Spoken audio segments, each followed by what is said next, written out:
Are you craving a trip on Space Mountain? Well, we've got the next best thing. Welcome to Dizney Coast to Coast.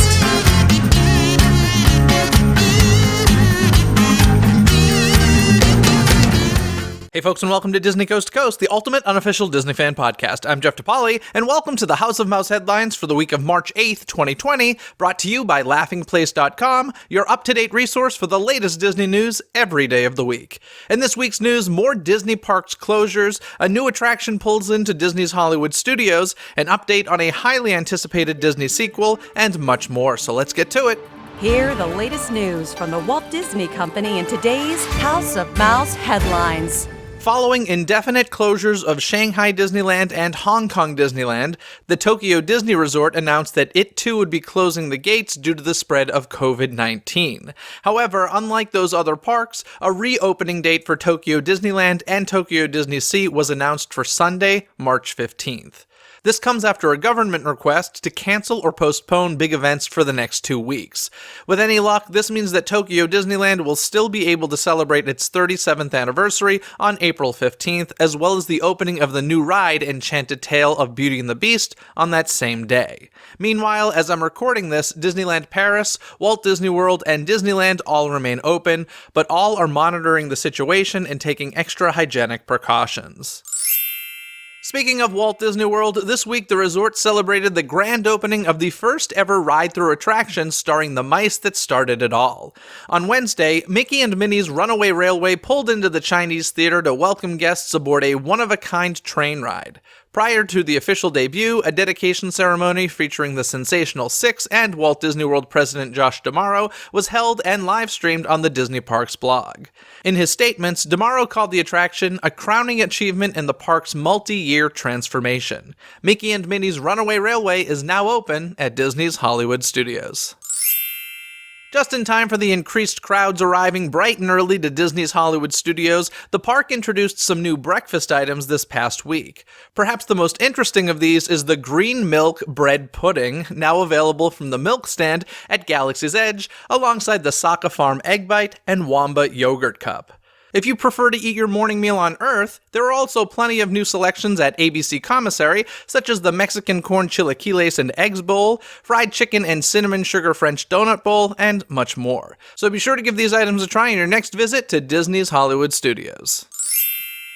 Over at Epcot, a new activity swam into the Seas with Nemo and Friends pavilion. The Finding Dory's Friends scavenger hunt started this week, inviting guests to grab a booklet and follow a map through the pavilion to solve rhyming puzzles, collect cool stickers, learn fun facts about amazing ocean animals, and learn all about Dory's friends as they travel among the many fascinating exhibits and displays.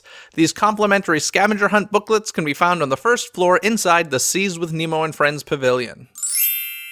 A few weeks ago, we discussed some of the special offerings that are coming to Disney's Animal Kingdom this April in honor of the park's birthday, as well as the 50th anniversary of Earth Day. Now Disney has announced that a new on-stage walking tour, called a Path Less Traveled Tour, will debut for the occasion, giving guests the opportunity to learn more about the authentic details, clever construction, and imaginative design throughout the park. This unique experience will also offer the chance to meet animal care experts, to learn how they care for the hundreds of animals in the park, as well as what they're doing to save wildlife species worldwide.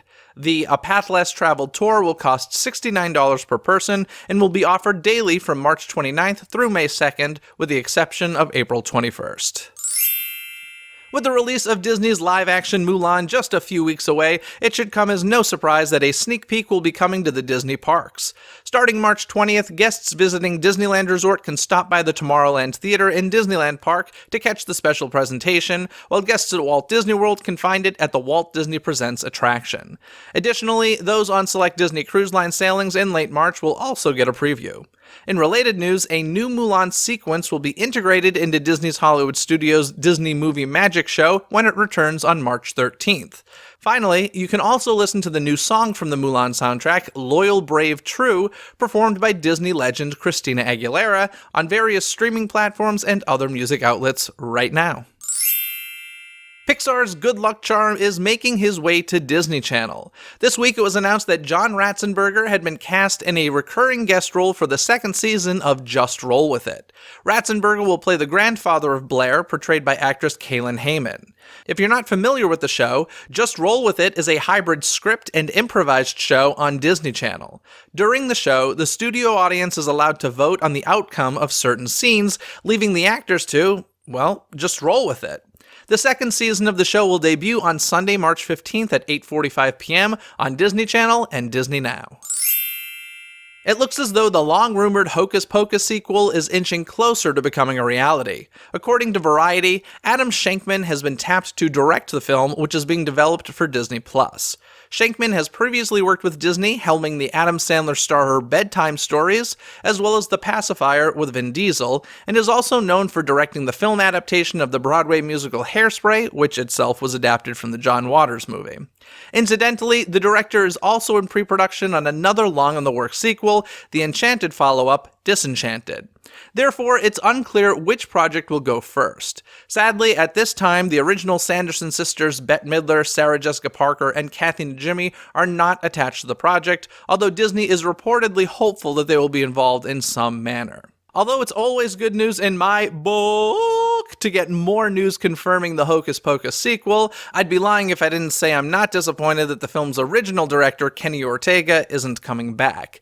I think everyone would agree that a Hocus Pocus sequel isn't really a Hocus Pocus sequel without the original Sanderson sisters, and with their contracts not yet signed, I feel like they would be more likely to return to the iconic roles if Kenny Ortega were attached. It certainly doesn't mean it won't happen still, I just think that the chances are less. It's also a bit concerning that new director to the project, Adam Shankman, is currently working on Disenchanted as well. The longer movies are in development, the more likely they are to be cancelled, and with new leadership at the helm of the Walt Disney Company, anything's possible. But I think it'll still happen. I'm just not sure when and who will end up involved. If you caught Pixar's new film Onward in theaters this weekend, then you'll already know about this next piece of news, but those who haven't might be surprised to learn that a new Simpsons short actually precedes the feature. That's right, Playdate with Destiny starring Maggie Simpson is now showing before the main film. Of course, this isn't the first time that a non-Pixar production has been placed before screenings, as you'll recall that the 21-minute-long Olaf's Frozen Adventure played prior to Coco, before it was pulled 2 weeks later.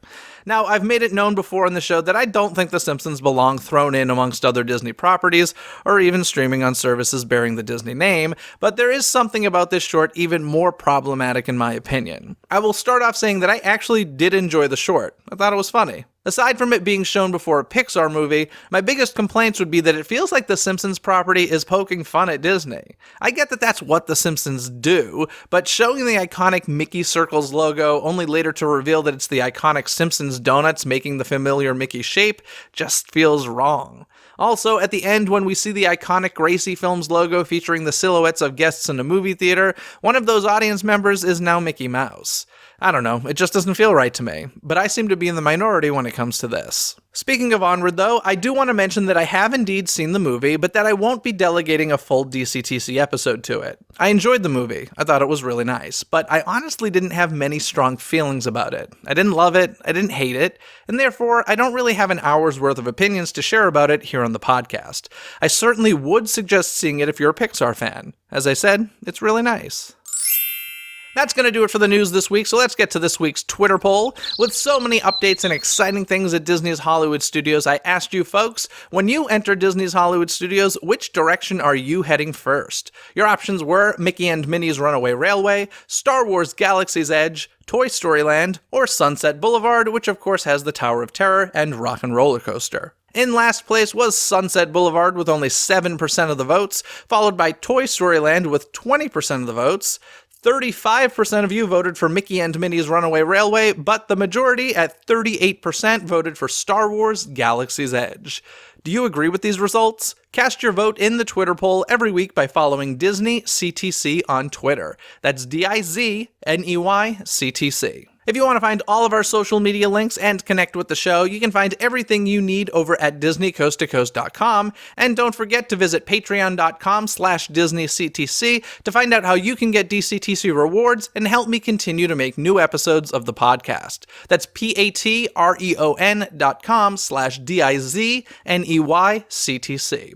If you haven't listened yet, be sure to check out this past Wednesday's episode where we talked all about Frozen, the Broadway musical, and this upcoming Wednesday, I have an exclusive interview with a musical director from Disney Plus's Encore. Be sure to subscribe to the show so you don't miss out on any of it. And if you're enjoying the show, be sure to leave a 5-star rating and review on Apple Podcasts to help other folks find the show more easily. Other than that, folks, have a magical day. Bye! Thanks for listening to Disney Coast to Coast. Have a magical day. Disney Coast to Coast is produced and hosted by Jeff DePauli. Learn more about the podcast and become a supporter at DisneyCoastToCoast.com.